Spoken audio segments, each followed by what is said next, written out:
Right now, there's one player holding Manchester United together, and honestly, it's getting difficult to imagine this team without him.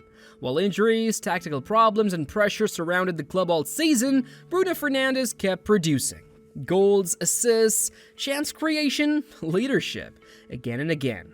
Against Athletic Bilbao in the Europa League semi-final, Bruno controlled the match completely, scoring twice and pushing United toward another European final.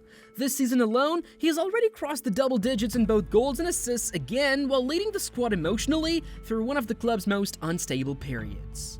And despite transfer interest from clubs in Saudi Arabia and Europe, Bruno reportedly rejected major offers because he still believes in Manchester United's rebuild. That matters to fans, because in a season where criticism surrounded almost everyone, Bruno kept showing up.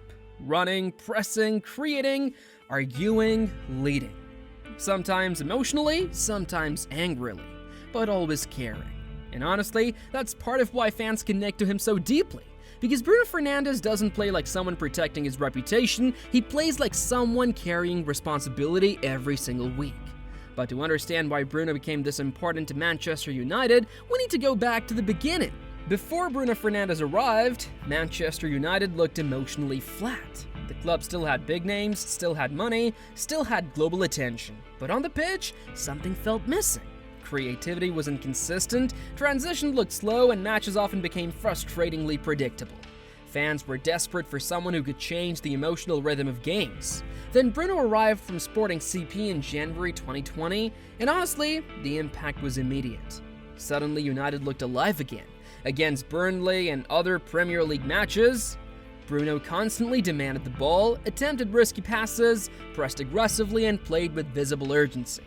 That energy changed the atmosphere around the team instantly. It wasn't just technical quality, it was personality. United finally had a player who looked emotionally obsessed with winning again. And supporters noticed it immediately, because even during difficult moments, Bruno never hid from responsibility. If anything, he demanded more of it. Long before Old Trafford knew his name, Bruno Fernandes was already carrying enormous pressure in Portugal. At Sporting CP, he became more than just a midfielder, he became the emotional engine of the entire team. Goals from midfield, creative passing, leadership, constant intensity, everything went through him. And what made Bruno special wasn't just statistics, it was mentality. Even in chaotic matches against Porto and Benfica, Bruno always demanded the ball during pressure moments. He constantly attempted difficult passes and risky actions even after mistakes. That mentality matters, because many players disappear after losing confidence. Bruno actually becomes louder. That emotional fearlessness helped shape the player Manchester United desperately needed later. And Sporting fans already knew something important back then. Bruno wasn't the type of player who waits for the game to happen, he forces himself into it. Sometimes beautifully, sometimes chaotically, but always aggressively. And honestly, that chaos later became part of his identity at United too. One of the strangest criticisms Bruno Fernandes receives is this: he loses the ball too much. And technically it's true, but there is context behind it. Bruno constantly attempts difficult actions because he plays high-risk football. Through balls, fast switches, aggressive forward passes, he's always trying to create something dangerous. Against Liverpool and other elite sides, that risk-taking becomes even more obvious. Sometimes the passes fail, sometimes attacks break down, but when they work, United suddenly create moments nobody else in the squad even saw. That's the trade-off creative midfielders live with. And honestly, many fans eventually realize something important.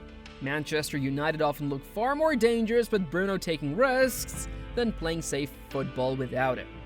Because creativity always comes with mistakes. The problem isn't Bruno attempting difficult passes, the bigger problem is often that United rely on him to create almost everything. And that responsibility became heavier every season. Leadership at Manchester United is different from leadership at most clubs. That pressure is global. Every mistake becomes headlines, every bad result becomes a crisis, and somehow Bruno became the emotional face of all of it. Sometimes fans love his passion, sometimes they think he complains too much, but nobody questions whether he cares. Against Manchester City, even during difficult defeats, Bruno still pressed aggressively. argued with teammates to push intensity higher and demanded reactions constantly. That emotional energy defines him. And honestly, Manchester United probably needed that.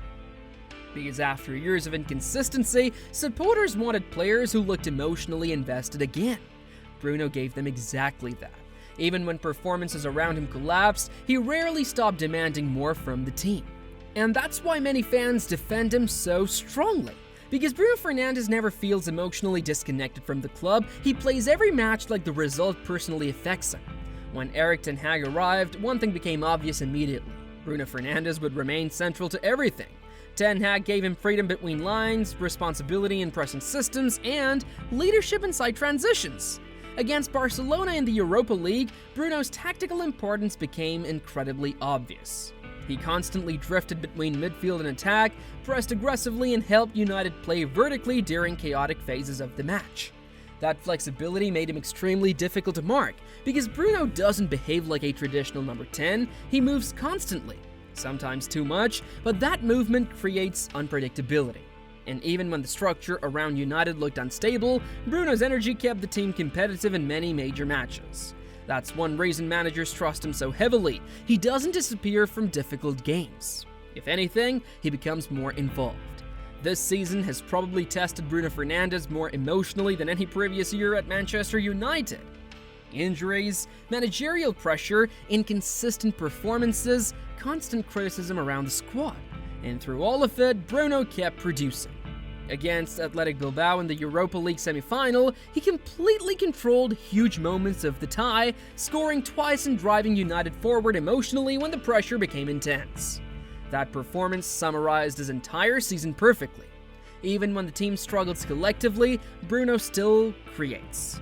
That consistency matters because many players perform when everything feels stable. Bruno often performs when the environment becomes chaotic. And honestly, that's one reason fans respect him so much right now. Over the last year, multiple clubs tried seriously to sign Bruno Fernandes. Saudi clubs reportedly prepared enormous financial offers, European clubs monitored his situation too. And honestly, many players would have accepted immediately. But reports suggest Bruno rejected those offers because he still believes he can help restore Manchester United competitively. That decision changed how many supporters viewed him emotionally. Because modern football rarely feels loyal anymore, players leave quickly, projects collapse quickly, but Bruno choosing to stay during instability sent a strong message. He still believes in the club, and whether fans agree with every performance or not, commitment like that matters emotionally, especially during difficult seasons. One thing often gets forgotten during criticism of Bruno Fernandes: his output is ridiculous. Goals, assists, chance creation, progressive passes. Season after season, the numbers remain elite. Against Chelsea and other big clubs, Bruno consistently delivers match-winning moments while still carrying heavy creative responsibility. That consistency becomes even more impressive considering how unstable Manchester United have been structurally during parts of his career. Because producing elite attacking numbers inside chaotic systems is extremely difficult, and Bruno somehow keeps doing it. Again and again and again. At this point, his statistical impact already places him among the most productive midfielders in modern Manchester United history. And honestly, the club's post-Ferguson era probably looks even worse without him. Some players become comfortable after reaching elite status. Bruno Fernandes never really looks comfortable. Even now, after becoming club captain and one of the United's most important players, he still plays with visible urgency. Against Newcastle, even late in the match, Bruno continued sprinting, pressing, demanding the ball, and shouting instructions constantly. That hunger defines him, and maybe part of it comes from his journey. He wasn't treated like a global superstar early in his career. He had to fight through rejection, prove himself in Italy, explode in Portugal, and eventually earn recognition slowly. That mentality never disappeared, which is dangerous for opponents, because Bruno Fernandes still plays every match like he's trying to prove he belongs at the top level, even after already reaching it. This season will probably define Bruno Fernandes emotionally more than statistically. Not because it was perfect, but because of what he represented during chaos.